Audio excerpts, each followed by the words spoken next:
একটা গুরুত্বপূর্ণ প্রশ্ন যেটা আমাদের এই মুহূর্তে খুবই আলোচিত হচ্ছে সেটা হলো সেনাবাহিনী কি রাজনীতিতে, আরো স্পেসিফিকলি যদি বলি, সেনাপ্রধান কি রাজনীতিতে নাক গলাচ্ছেন? তিনি যদি নাক গলিয়ে থাকেন সেটা কি উচিত? আমরা কথ্য ভাষায় কথাটা বলছি, কিন্তু আসলে এভাবে যদি আমরা ফর্মাল ল্যাঙ্গুয়েজে বলতে চাই যে তিনি কি প্রভাব রাখার চেষ্টা করছেন কিনা এবং সেটাকে আমরা কিভাবে দেখব। আমি একটু পেছনে যাই। সেই স্ট্যাটাসের পর যা হলো আপনারা নিশ্চয়ই খেয়াল করেছেন, যারা সচেতন নাগরিক আছেন তারা এগুলো ফলো করছেন নিশ্চয়ই। কিন্তু যে ঘটনাটা আসলে ঘটলো, পরম্পরাটা একটু যদি বলি। নেত্র নিউজ সেনা সদরের একটা বক্তব্য নিয়েছে। সেখানে তাদেরকে বেশ কিছু তথ্য দেওয়া হয়েছে। Very interesting.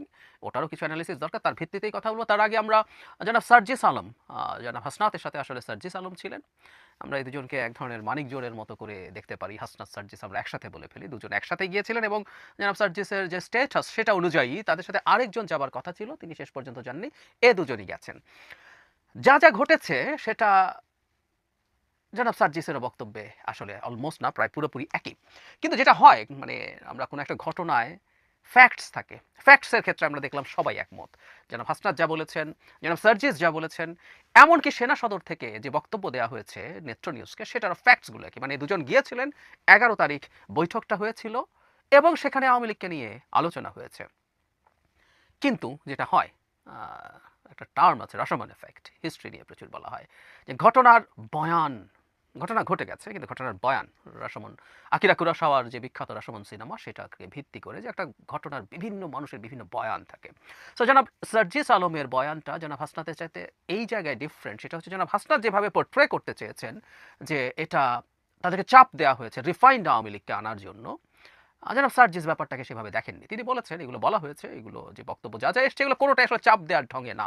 এগুলো তার এক ধরনের ইচ্ছের প্রকাশ তিনি ঘটিয়েছেন এবং ইংরেজিতে বলা কিছু কথা তাদের বয়সকে ইন্ডিকেট করে সেই ক্ষেত্রে জনাব সার্জিস বলার চেষ্টা করেছেন যে এগুলো বড় ভাই সুলভভাবে বলা হয়েছে। তবে জনাব সার্জিস যেটা দাবি করেছেন সেটা হচ্ছে অনেক বেশি স্ট্রেইট ফরওয়ার্ড মনে হচ্ছিল সেনাপ্রধানকে। অনেক মানে খুব মানে চাপ দেওয়ার ঢং না। উনি কেউ বলতে পারেন যে একই বক্তব্যই হয়তো সুগার কোট করে দিয়েছেন। কিন্তু আমি ধারণা করি যে জনাব সার্জিস যেটা বলেছেন সেটাকে আমি একটা বিশেষ কারণে ওটাকেই গ্রহণ করতে চাই এবং ওটার সাথে সেনা সদরের বক্তব্যের মিল আছে। এটা এই কারণে না যে ওটার সাথে মিলেছে বলে। জনাব হাসনাত সিচুয়েশনটাকে একটু টাফ করে তোলার চেষ্টা করছেন কিনা এই প্রশ্ন আমি রাখতে চাই। কেন রাখতে চাই আমি শেষের দিকে বলব।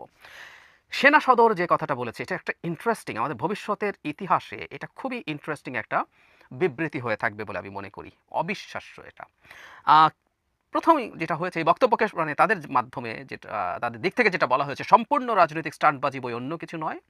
এছাড়া ২৭ বছর বয়সী ছাত্রনেতার বক্তব্যকে অত্যন্ত হাস্যকর ও অপরিপক্ক গল্পের সম্ভার হিসেবেও আখ্যা দিয়েছেন। মানে এখানে ডিফারেন্সটা হচ্ছে যেটা হাসনাত যেটা বলার চেষ্টা করেছেন যে তাদেরকে ডেকে নিয়ে গিয়ে এই কথাগুলো বলা হয়েছে। সেনা সদর থেকে বক্তব্যে বলা হচ্ছে যে না, তারা দুজনই রাদার দেখা করতে চেয়েছিলেন, যোগাযোগ করছিলেন। অবশেষে তাদেরকে যোগাযোগ করতে দেয়া হয়। এখানে যেটা খুবই ইন্টারেস্টিং সেটা হচ্ছে সেনা সদর আসলে আওয়ামী লীগের প্রসঙ্গে যে সেনাপ্রধান কথা বলেছেন সেটা স্বীকার করেছে। আমি এক্সাক্ট ভাষাটা পড়ি। আওয়ামী লীগের যেসব নেতারা ফৌজদারি মামলায় জড়িত নয় এবং ক্লিন ইমেজের অধিকারী, তাদের সমন্বয়ে নতুন আওয়ামী লীগ আসন্ন নির্বাচনে, সংসদ নির্বাচনে অংশগ্রহণ করলে নির্বাচন প্রতিদ্বন্দ্বিতামূলক, ফলপ্রসূ ও আন্তর্জাতিক মহলে অধিকতর গ্রহণযোগ্যতা পাবে। কিন্তু এ ব্যাপারে সরকার ও সব রাজনৈতিক দল মিলে আলোচনার মাধ্যমে সিদ্ধান্ত নিতে পারে বলে তিনি মত জানান। এখানে ব্যাকগ্রাউন্ডে কি বলা হচ্ছে, তাদের সাথে আলোচনায় আওয়ামী লীগকে নিষিদ্ধ করার প্রসঙ্গ উঠে আসলে এই কথাগুলো জনাব ওয়াকারুজ্জামান বলেন। খুব ইন্টারেস্টিং একটা জিনিস আমরা খেয়াল করি। সেনা সদর এই বক্তব্যটা, হ্যাঁ দেখা হয়েছে, নানান ইস্যুতে কথা হয়েছে, কিন্তু এই যে মূল ডিবেটের জায়গা এটাকে অস্বীকার করতে পারত। যেহেতু এগুলোর কোনো রেকর্ড নেই, যেগুলো চাইলেও কেউ প্রমাণ করতে পারবে না, কিন্তু সেনা সদর এটা করেনি।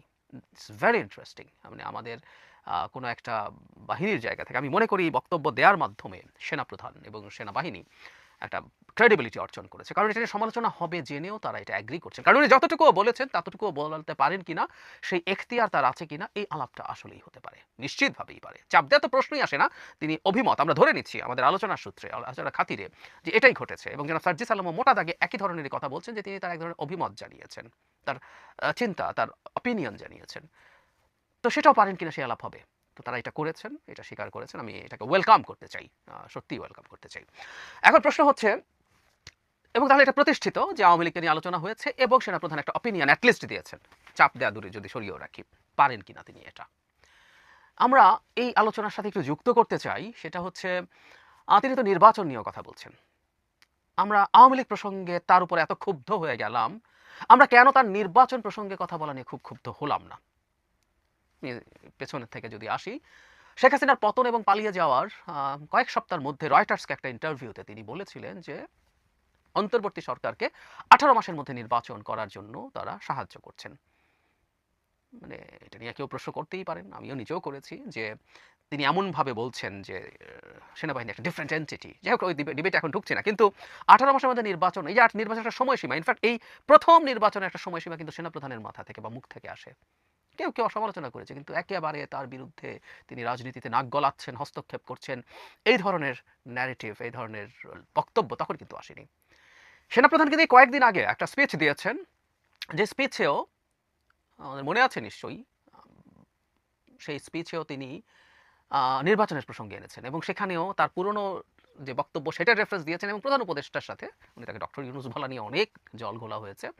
তো তার সাথে যখনই দেখা হয় নির্বাচনের টাইম ফ্রেম নিয়ে এই ধরনের আলাপ তিনি আবারও করেছেন। আমরা খুব কঠোরভাবে এই প্রশ্ন করিনি, উনি রাজনীতিতে নাক গলাচ্ছেন কেন? নির্বাচনের সময় কবে হবে, কিভাবে হবে, এগুলো তো সেনাপ্রধানের বিষয় না। মৃদু বরং ডক্টর ইউনূস কেন বলেছেন সেটা নিয়ে সমালোচনা করেছি। তার বডি ল্যাঙ্গুয়েজ আর এক ধরনের অ্যাগ্রেশন, তিনি আপনি বলে দেশের সার্বভৌমত্ব, আপনারা যদি এটা করেন সার্বভৌমত্ব লঙ্ঘিত হবে, হুমকির মধ্যে পড়বে, এসব নিয়ে সমালোচনা করেছি। কিন্তু ওটাও তো খুবই রাজনৈতিক বক্তব্য ছিল, নির্বাচন কবে হবে সেই ব্যাপারে সময়সীমার কথা বলা। তাহলে আমরা খেয়াল করি তার বিরুদ্ধে এই মুহূর্তের আলাপটার আসলে মূল কারণ ভিন্ন। আওয়ামী লীগ নিষিদ্ধকরণের না, রাজনীতির হস্তক্ষেপ না। তবে মূল কারণটা আমি আমার গত ভিডিওতে বলেছি, আমি যদি প্রথম আলোতে কলাম লিখেছি, আমি আবারও একটু বলবো কিন্তু শেষের দিকে। কিন্তু আমাদের ওই প্রশ্নটার জবাব যদি আমরা চাই, উনি কি রাজনৈতিক বক্তব্য দিতে পারেন? আইডিয়ালি একটা সেনাবাহিনী প্রধান রাজনৈতিক বক্তব্য দিতে পারেন না, এটা নিয়ে কোনো দ্বিমতের কিছু নাই। একটা দেশ চালাবে সিভিলিয়ান ফোর্স, তারাই সব কিছু করবে এবং সেনাবাহিনী তাদের কথা শুনে চলবে। আন্ডারস্টুড। কিন্তু আমরা এমন একটা বাংলাদেশের মধ্যে আছি যেখানে সেনাবাহিনীকে ডেকে আনা হয়েছিল আমাদের জনগণকে গুলি করে হত্যা করে শেখ হাসিনাকে ক্ষমতায় রাখার জন্য। সেনাবাহিনী সেই জায়গায় জনগণের সাথে বিট্রে করেনি, রাদার বিট্রে করেছে টেকনিক্যালি শেখ হাসিনার সাথে। মানে ওই অভ্যুত্থান যদি সফল না হতো, সবার আগে গান পয়েন্টে কে যেতেন, এমনকি একটা পাল্টা কু হতে পারত। এই সব কিছুর মুখে দাঁড়িয়ে সেনাপ্রধান সিদ্ধান্ত নিয়েছেন। সো ঠিক আইডিয়াল একটা সিচুয়েশনের মধ্যে আমরা নেই। 7 মাস পেরিয়ে গেলেও কি বাংলাদেশ খুবই স্টেবল একটা জায়গায় দাঁড়িয়ে আছে? উত্তর হচ্ছে না, একেবারেই না। সো এই ধরনের একটা ভোলেটাইল জায়গায় আমরা চাই বা না চাই, সেনাবাহিনীর একটা ডিফারেন্ট একটা জায়গা তৈরি হয়েছে এবং তার প্রধান হিসাবে এবং আমাদের এই গণ অভ্যুত্থানের সময় একটা গুরুত্বপূর্ণ ডিসাইসিভ রোল প্লে করার কারণে জনাব ওয়াকারুজ্জামানেরও কিছু এজেন্সি তৈরি হয়েছে বলে যে কারো বা কেউ মনে করতে পারেন। সেই জায়গা থেকে রাজনৈতিক আলাপ আমরা কিভাবে দেখব এই প্রশ্নটা, সেই প্রেক্ষাপটে দেখার আছে।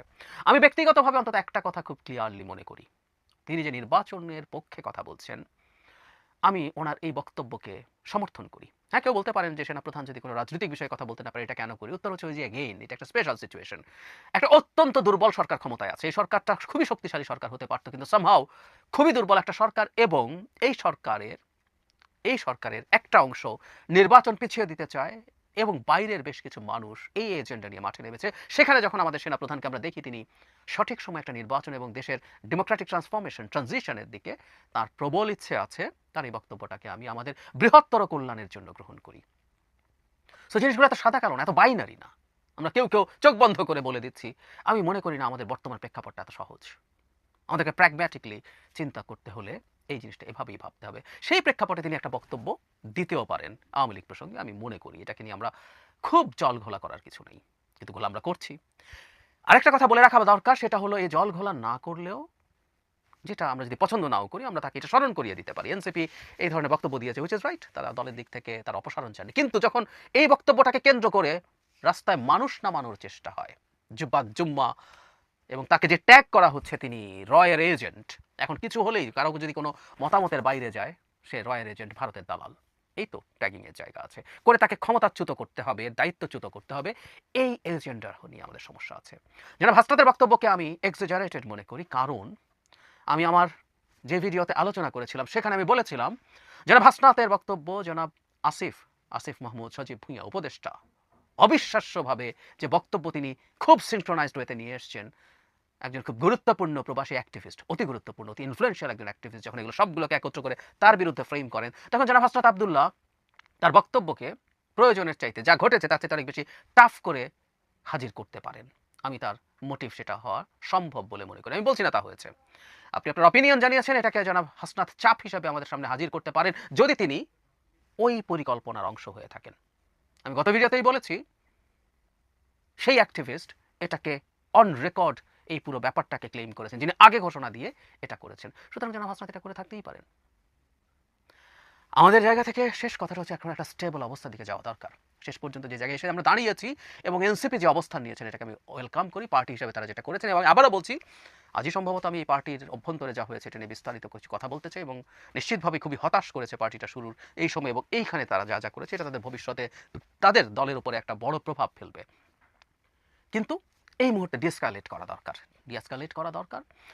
সেনা সদরের বক্তব্যকে আমরা ওয়েলকাম করি। আমাদের যাদের যাদের মনে হয় যে এটা বলা উচিত না, সেটাও আমি মনে করি বলা যেতেই পারে, এটা স্মরণ করিয়ে দেওয়া দরকার।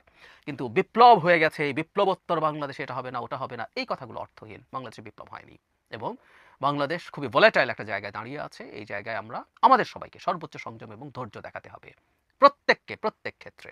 একটা গোপন বৈঠক হয়েছে, সেই বৈঠক পাবলিক করা নিয়েও যেসব প্রশ্ন হয়েছে, এই প্রশ্নগুলো আমরা আসলে যৌক্তিক বলে মনে করি। সুতরাং একটা প্লট ফ্রেম আমরা এই মুহূর্তে অন্তত বেঁচে গেলাম বলে মনে করি। আমি ধারণা করি যারা নির্বাচন পিছিয়ে দিতে চান, যতদিন পর্যন্ত সেনাপ্রধান নির্বাচনের পক্ষে থাকবেন, তিনি ততদিন তাদের গান পয়েন্টে থাকবেন। তাকে সরিয়ে ফেলার চেষ্টা হবেই, এবং সরকারের মধ্যে সেই অংশের দল ভারীর চেষ্টা হবে যারা কোনো না কোনোভাবে নির্বাচন পিছিয়ে দিতে চায়। তারাই আবার আসবেন যারা নির্বাচনের আলাপ করছেন, তার গায়ে বিএনপির ট্যাগ দিতে, বিএনপির দালাল বলতে। আমি চেষ্টা করেছি, বহু বছর হয়ে গেল, মানে আজকে তো আপনারা অনেকে খুব নতুন নতুন দেখেছেন, আমাকে অল্প দিন দেখেছেন, 1 বছর 2 বছর দেখেছেন। প্রায় বলি যে আমার শেখ হাসিনার বিরুদ্ধে অ্যাক্টিভিজম 2011 সাল থেকে। সো বহু ক্ষেত্রে, সেটা শেখ হাসিনা না, সমাজের অত্যন্ত অজনপ্রিয় যে জিনিস মানুষ পছন্দ করবে না এমন বিষয় নিয়ে কথা বলেছি, লিখেছি, শত শত কলাম লিখেছি, খুবই অপ্রিয় বিষয় নিয়ে ব্লগ লিখেছি, শত শত ব্লগ লিখেছি। সো সঠিক কথাটা বলার চেষ্টা করি। আবারও বলি, আমি ভুল হতে পারি, কিন্তু আমি মনে করি সঠিক কথাটা বলা দরকার। সেই কথা যে কারো অপছন্দ হতেই পারে, এবং সেটা নিয়ে তিনি প্রতিক্রিয়া জানাতেই পারেন। কিন্তু যেটা আসলে পছন্দ করব, আমি আপনাদের কাছে এই অ্যাপিলটা করি, যুক্তি দিয়ে একটু বলার চেষ্টা যদি করেন, আমার জন্য ভালো হয়। আমার কমেন্ট বক্স খোলা থাকে, আমাকে বকাঝকা, এমনকি গালিগালাজও করতে পারেন। আমার এখানে গালিগালাজের স্বাধীনতা আছে, প্রচুর গালিগালাজ করছেন, আমি চাইলে বক্স বন্ধ করতে পারি, but I don't do that. কিন্তু ওর পাশাপাশি কেউ যদি আমাকে, আজকে যে বক্তব্যটা দিলাম, আপনাদের কারো যদি মনে হয় এই বিশেষ পরিস্থিতিতেও কি সেনাপ্রধানের কোনো রোল আসলে আমরা পছন্দ করব বা থাকা উচিত হবে বলে মনে করি, যদি সেটা হয় সেটা একটু লিখে জানান। কেন উচিত হবে বলে আপনি মনে করেন, কেন উচিত হবে না বলে আপনি মনে করেন। এইভাবেই তো আসলে আমরা একটা গণতান্ত্রিক সমাজ গড়ে তুলতে চাই, তর্ক বিতর্কের মাধ্যমে।